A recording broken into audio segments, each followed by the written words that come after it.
Tuesday morning edition of the Field of 68 Best Bets podcast and Best Bets live stream. We are presented by our partners over at Bet Rivers. Jeffrey, how you doing, sir? I'm good. I got my little San Diego State shirt. You like this? There you go. Old school. Mixed it up. They won by about 100 against San Jose State last night. I figured I'd break that out. And, I got to bring this hat back. This hat has been in the sidelines, I think, for the last week. And it's no surprise that coincides with a cold spell from myself over the last week. So we're bringing the Bama hat back, and Bama's playing tonight. They got a big one in Columbia against South Carolina, and we'll talk about that here in a little bit. But first, we need to talk about the Ohio State Buckeyes, Robert. Yeah, they were awesome again last night. Kyle Young, what did he finish with, 20? They just – like EJ Liddell, after I've blown him up for the last few weeks, he was terrible. He didn't even – it was like he wasn't in the court for stretches, but it doesn't matter. Like, that's the beauty of this Ohio State team. To me, it's they've got a bunch of different guys that are all solid. None of them are stars. Liddell's the closest thing to a star they have, but they're all solid. And when they get going, again, Kyle Young, tough, we saw Dwayne Washington, and I don't know if you heard the clip on Holtman on Dwayne Washington on our pod, but it was pretty funny. Holtman basically just saying, like, we got that relationship where we tell each other we love each other before and after every game, but in between, it can get rough at times. Yeah, and he was good last night too. He had a bunch of threes early when they were kind of struggling a little bit, and it took them a while to get going. The thing about them that makes Ohio State so good is just like the way that they can shoot the floor and space the floor. Yeah. It's Orange can really shoot it. Like, yeah, it's so hard to guard. Like when you have Kyle Young and EJ Liddell out there who both are able to step out and knock down threes and are both tough enough and physical enough to like defend in the paint and rebound in the paint, that makes you a really good team. It's really difficult to match up with. And they're a little bit like Iowa light to me, in the sense that I'm not convinced that they are quite good enough defensively to be able to make the run that like it looks like they should be able to make. But so much better than Iowa defensively. That's disrespectful. Anybody's better than Iowa defensively, but it's not like disrespectful. It's not like Ohio State is good on that end of the floor. They are. I'll bring it up right now. They are. You know what they're missing? They don't have a long big, to me, that can protect the rim. That's the part they're missing defensively. And I think Holtman would like to have that, but you make do with what you have, and so far it's working pretty good. I mean, they're, to me, the number 3 team in the country based on accomplishment, based on how they're playing. Like, Michigan hasn't played in so long, and even Michigan, when you look at their resume, it doesn't blow you away. I think their best win is at Purdue. Yeah, they blew out a bunch of teams, and part of it is like everyone was really impressed when they beat Northwestern by however many points it was, and I guess you don't think that being up by 40 on Wisconsin is really all that impressive. So I guess that kind of Wisconsin fans, you can stop yelling at me now, because Goodman is clearly the most disrespectful person towards the state of Wisconsin. You compared Ohio State's defense to Iowa's defense. You just did that. No, okay.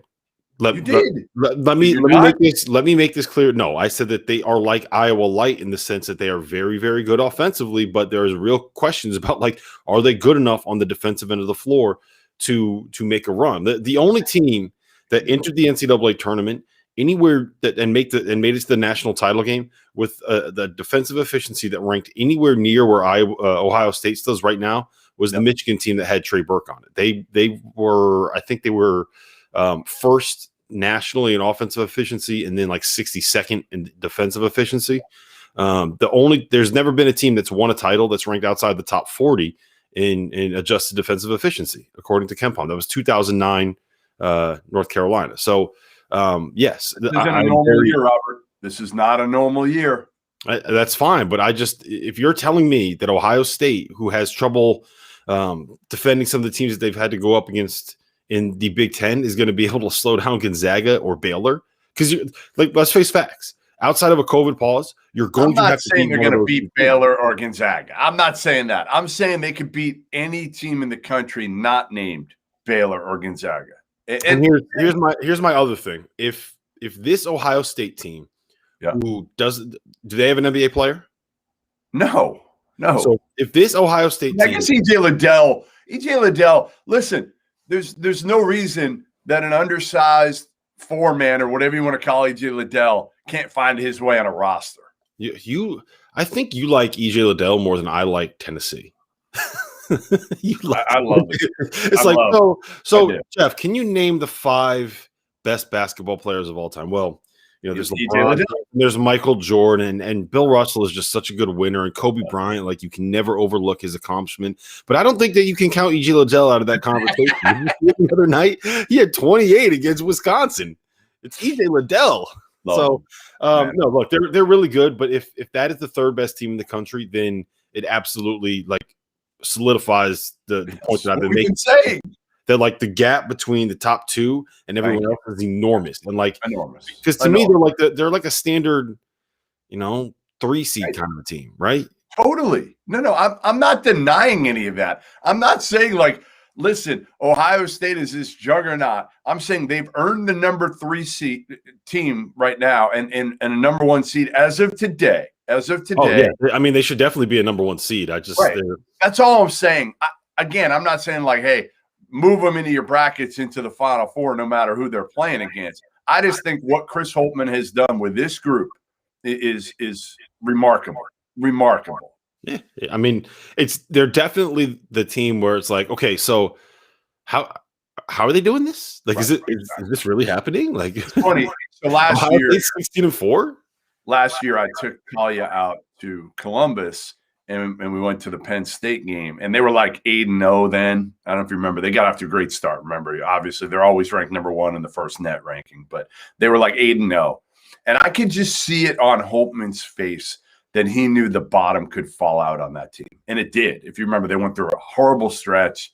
Ended up beating Kentucky, I think, in Vegas. But for the most part, they went through a really bad stretch for a while right after that. And I could just see it. He didn't have that confidence in that group, preparing the right way, playing hard. They had some issues. Obviously, DJ Carton was with and without the team, and Gaffney transferred out after the year, whatever. But I just don't get that sense now.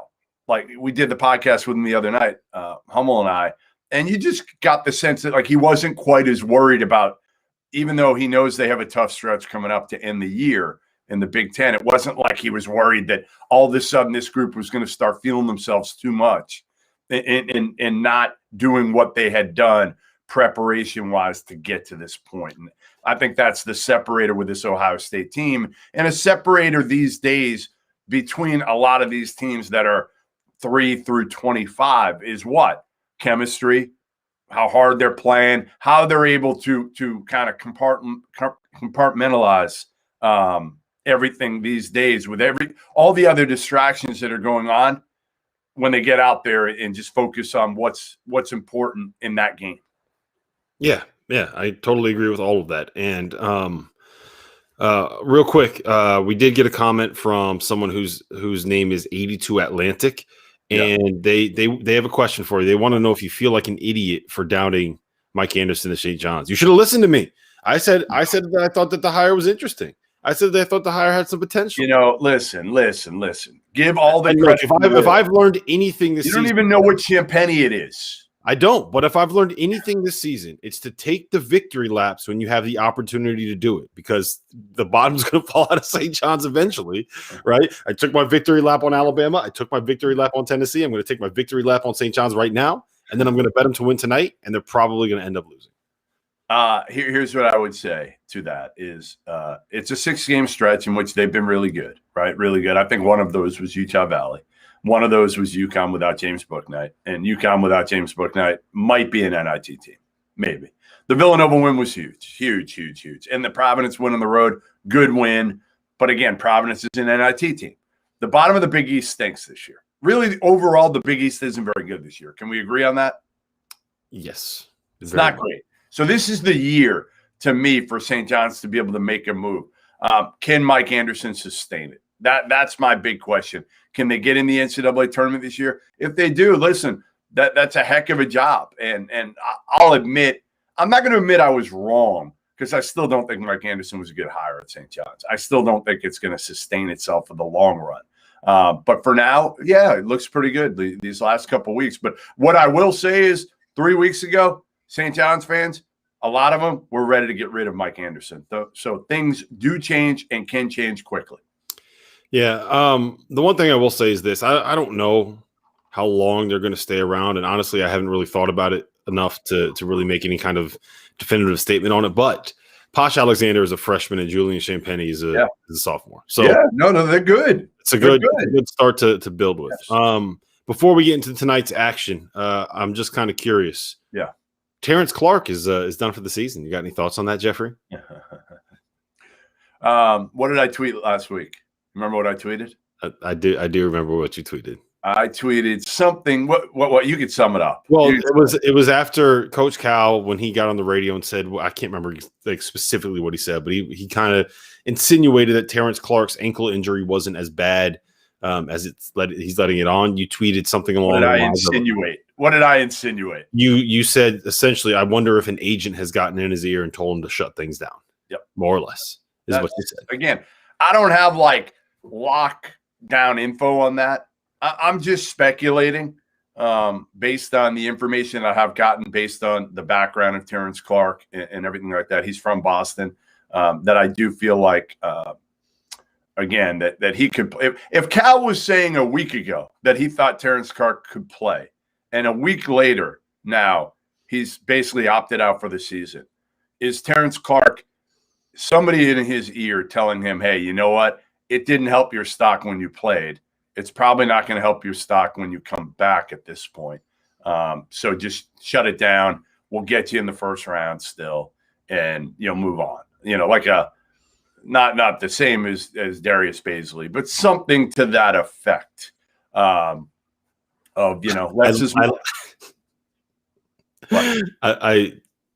just laughing at the. I don't know if you intentionally made a connection there, but I'm just. I did. Of course I did. That's pretty fun. Yes. That was a savvy maneuver. And if anybody listening, if you figure that out, shout out to you, because that's pretty good. All right. So let's get into tonight's slate. There are no, Rob. What? You forgot about the biggest win of the night last night. Come on, man. Mississippi Valley State. They got the Devils. Woo! Right? Delta Devils. Let's go. Lindsey Hunter. Every time you should honestly, if you're Lindsey Hunter, you should tell me to pick against you every single game, because I picked against you yesterday. You went outright. Picked against you earlier in the year. You covered and almost won that one. So I'm done. I'm done doubting Mississippi Valley State and Lindsey Hunter and his staff, which also includes former Miami star Darius Rice. You should never doubt Lindsey Hunter. Yeah. Sometimes it only takes you 19 games to finally be able to get that first win, but never doubt Lindsey Hunter. All right. Tonight's slate. I guess the best game of the night is Texas Tech, West Virginia, the rematch. Yes. This is going to be in Lubbock. Clearly the best game of the night. Clearly. Yes. The line, according to our friends over at Bet Rivers, is West Virginia +6. Okay. Jeffrey, how you feeling? I like the points. And I know this isn't like the typical Chris Beard team, right? That's going to grind it out and win games in the 50s. And it's not the typical Bob Huggins team that's going to grind it out and win games in the 50s and 60s. These two teams can score. I mean, look at it. Beard, Texas Tech is averaging 73 a game in league play. We know this Hugs team isn't great defensively. They're not, but man, they can score. Deuce McBride is so much fun to watch. So much fun. The only thing where do you stand, real quick, before you move away from Deuce McBride, where do you stand on the idea that he's an All-American? He's not far off. He's not far off now. He's moved into the equation, definitely into the discussion. To me, that's going to depend on like how good West Virginia is down the stretch. Like if it's close for me, I always go on team success, right? Like, are you the best player on a team that, frankly, is in the equation, as a team? Yeah, I know, I totally agree with you. I think that what he does for West Virginia playing this way, if they continue to win, then yeah, we really got to have that conversation about where he stacks up. And I think that Big 12 Player of the Year is kind of sealed, and there are a lot of really good perimeter players in that conference. But I don't know how many I would take over Miles McBride at this point. I mean, Jared Butler and Davion Mitchell for sure, Cade Cunningham for sure. After that, is there a better guard than Miles McBride in the league? Yeah, no, you're right. You're right. No question. All right, so the line is currently 6. Like I said before, we kind of break down this game a little bit. Let me just tell you guys a little bit about our partners over at BetRivers Sportsbook. If you haven't signed up with BetRivers yet, now's the time. BetRivers Sportsbook is offering a $250 match bonus for your first deposit. But what sets them apart is that they require just one playthrough to turn your bonus into cash money. When you win at BetRivers Sportsbook, they pay fast, and now it's even faster with Rush Pay instant approval for withdrawals. It's safe, it's secure, it's reliable. I can verify that because I use it. With March Madness right around the corner, there's never been a better time to give BetRivers Sportsbook a try. Go to betrivers.com today or download the BetRivers iOS app. You must be 21 years or older. Gambling problem? Call 1-800-GAMBLER. Jeffrey, you like West Virginia +6? I do. I don't love either side in this game. What I do love is the over. The first time that these two teams played, the final score ended up being 88-87, and that's a lot more than 140 points, which is where the total currently lies right now. Yeah, I mean, listen, to me, again, I just feel like this is one where getting 6 points in a game that should be pretty – I mean, I'm taking the money line, to be honest. And I know – They've won their last 4 against West Virginia and Lubbock. Texas Tech has. The last one in Morgantown was a 1-point game. You know, there will be fans there in Lubbock, probably a lot of them. Lubbock. The coronavirus does not exist in Lubbock, Texas. It probably does not. But I just think this is a game that could go either way. I mean, like, to me, don't you almost feel like West Virginia has more talent overall than Texas Tech, or no? Like, who are you taking, Mac McClung or Miles McBride? We just talked about this. I would probably take Miles McBride. Right. I like. Who are you taking, Derek Culver or De Silva? I would take Derek Culver. But the thing is, all the pieces in between, I think, are probably a little bit better on Texas Tech. Yeah. But the thing, it's close for all of these things. You know, right. That's all I'm saying is 6 points. To me, the value there is taking the points or on the money line. Period. Yeah, that's what I think. I kind of like this one. Maybe is the best game on the board. I don't know. I mean, FAMU and my boy Evans Desir is a close second on the board for me today. Yeah, there you go. You're going back to it. You're going back to it. Yeah, Evans Desir. Listen, EJ Liddell and Evans Desir. Yeah, you love Evans Desir. Yeah. What's the line there? Pick 'em. It's a pick 'em. And NC Central has played 3 games. How about this? 3 games since December 12th. I talked to Lavelle Moten the other day, and he's like, our guys they haven't done anything. They haven't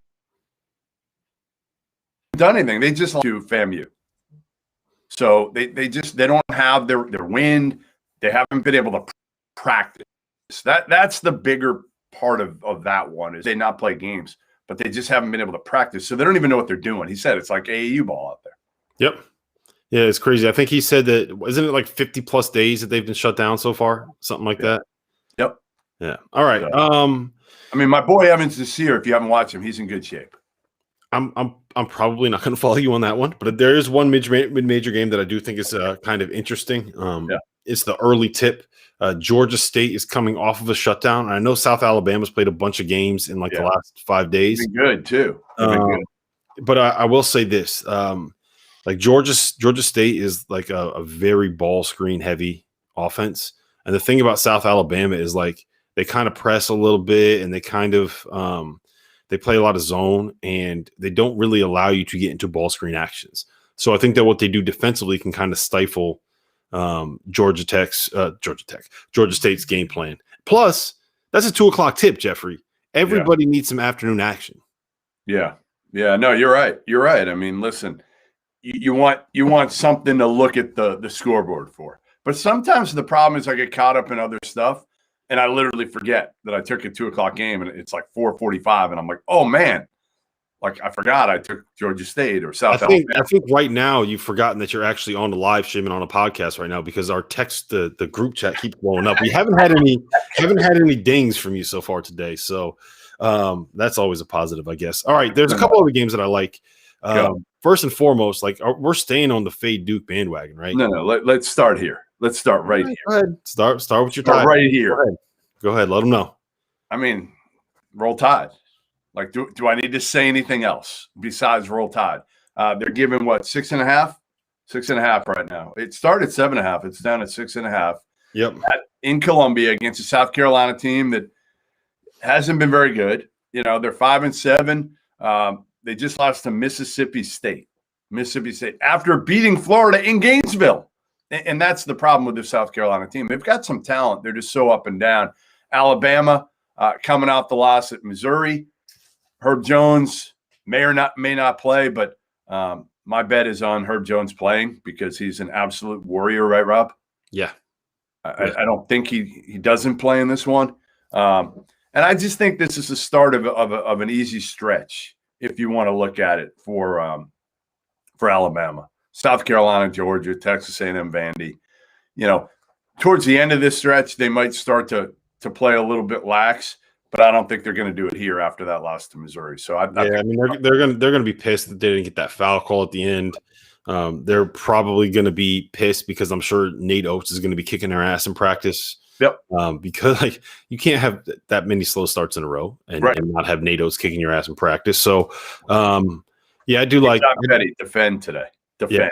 Yeah, I do like Alabama in that spot. It's not my favorite SEC line of the night though. Okay, what's your favorite SEC line? Arkansas is getting points, and I trust Arkansas about as much as I trust you, Jeffrey. So not very much, but they're playing Kentucky. You trust Kentucky? This is going to be a win for Kentucky. No, I said I want the Arkansas money line. I said that's my favorite bet of the night in the SEC. So how could I trust Kentucky if I said that? No, I didn't realize that's what you were saying here. I was confused. I got it as a pick 'em. Right now. All right. Well, it was when I got the bet in earlier. It was Arkansas was getting points. So, yeah, I don't know why you wouldn't take the points there in that spot. Like I don't know what other analysis I can give you other than. Do you think Kentucky's gonna not win another game? I don't know. I honestly have no idea. But it's should they opt out right now? They just had to opt out. Should Cal have a back injury right now? Oh man, he's too late on that. He's already got the losses on his name. Huh? He's too late on faking the back injury. He's already 5-13. Yeah, you got to do that before you see the bottom fall out. You can't do it that's true. That's true. It wouldn't be a bright move. It would. He had to do it about 3 weeks ago. Yeah. The other line that I really like is the St. John's money line. I got it at plus 2.5 earlier today. I believe it's still coming down. Okay. And like the money line when I first looked at it was plus 125. I got it at plus 117. I'm guessing if you don't jump on that soon, it's probably going to keep coming down. But the one concern I have with that is it makes such little sense. Butler has been really bad this year. They've lost 3 of their last 4 games. They've only won. I think they've only won 3 games in the last month, and 2 of them are against DePaul. And one of them was against Creighton at home when Creighton didn't have Marcus Zagorowski. Exactly right. I agreed. Listen, St. John's looks like a tournament team over the last 3 weeks. They do, and like you said, hey, Champagny, Julian Champagny, just so you know, Julian, yep, and Posh. I mean, that, just like it should be a show like the Posh and Champagny show or something. I don't know what you want to call it, but. Ultimately, those guys are they're fun to watch. I mean, they're fun. They're good guards that can make plays. And, to me, I'm with you. Like that line just doesn't look it doesn't look right to me. So I jumped on it too. I got the Johnnies at plus 2 there. Yep. The other one that I'm looking at is Georgetown getting 7.5. I'm not as sold on that just because I don't know if this recent run that Georgetown is on is something that can continue. And Creighton, regardless of who's who's healthy and who's not is like still a pretty good team. And they're coming off the loss too in Omaha. Georgetown went in there and beat him, so there's a little bit of a revenge factor there. So I don't know. I don't love it, but it's definitely something that I was looking at and I had written down on my list. You're not going to fade Vandy? No. I don't know, man. Like I'm kind Auburn of scares you now. You were so on the and I was too, because it was like the novelty of Sharif Cooper, right? Well, yeah, you had to write it until people figured out what to do against him, and now it's just you blitz him, you double him, you force literally anybody else on that team to be a creator, and they're fucked. Right. They can't. No, they can't. They are. They need Powell back. They need Powell back. When it comes to to actual basketball skill outside of Sharif Cooper, like they're really you just got a bunch of guys that can shoot and a bunch of guys that can dunk, and then you don't really have anyone else that can create anything for themselves. So I just want to see the Sharif Cooper Scottie Pippen Jr. matchup. Yeah, it's going to be fun. I'm taking Auburn, even though they are 1-10 in their last 11 games in Nashville. How about that? Here's what I'm going to do. Now that you just took Auburn, yeah, I'm going to text this to Jerry Stackhouse. I'm going to let Jerry Stackhouse know that you took Auburn. Yeah, and then he's going to light a fire under his guys, guaranteed. Oh, he will. Which, by the way, so yesterday we had a similar conversation to this, right? And Goodman was like, well, look, I really want to bet on Oklahoma State, but I bet on Kansas the last 3 times and lost. And if I bet against Kansas, then they're obviously going to win by 10 tonight. And some guy that calls himself a semi-professional sports. What does that mean? I have no idea. It means I don't know. Got like 50 followers. Like, dude, nobody knows. I don't know what it means. But he comes at Goodman and he's like, "What kind of analysis is this?" It's like, well, I mean, he's clearly just making a joke and talking the way that anybody that has ever tilted over betting on sports has ever talked, right? Right. Like that's clearly not the analysis. I lost every Kansas bet, so I'm just gonna. I mean, at this point, I know whatever I pick is gonna be wrong. Yeah. So he comes at you and he's like, "This, what kind of bullshit analysis is this?" And of course, you bet on Oklahoma State, and of course, Kansas went and won by 12. So you didn't get it exactly right, but your breakdown was pretty close on. So you know what? Forget that guy. All right. So I got Auburn. Auburn is favored by I think 5.5. 5.5 over Vandy. I'm going to take him, even though actually the line's coming down. It's down to 5 now. So yeah, I'm going to take them. And then the last one I like. Can I go through the? I think I've got everything so far covered. The last one I like that I'm surprised you haven't picked up on is the JMU Elon game. And remember, Elon was out for over basically a month. They've come back. They've lost 3. They played 3 games since January 3rd. They've lost all 3, 2 to Delaware, and then they lost by 20 to JMU on Wednesday. And JMU's got a stud of a player named Matt Lewis. Yeah, he's really good. He probably could have transferred after the coaching change and didn't.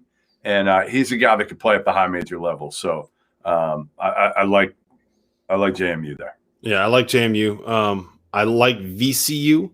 The last time that VCU and Dayton played, VCU just smothered Jalen Crutcher. And if you smother Jalen Crutcher, then, it's not much else.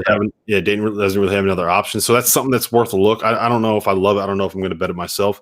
And again, like I mentioned it before, that fade Duke bandwagon, it's still rolling.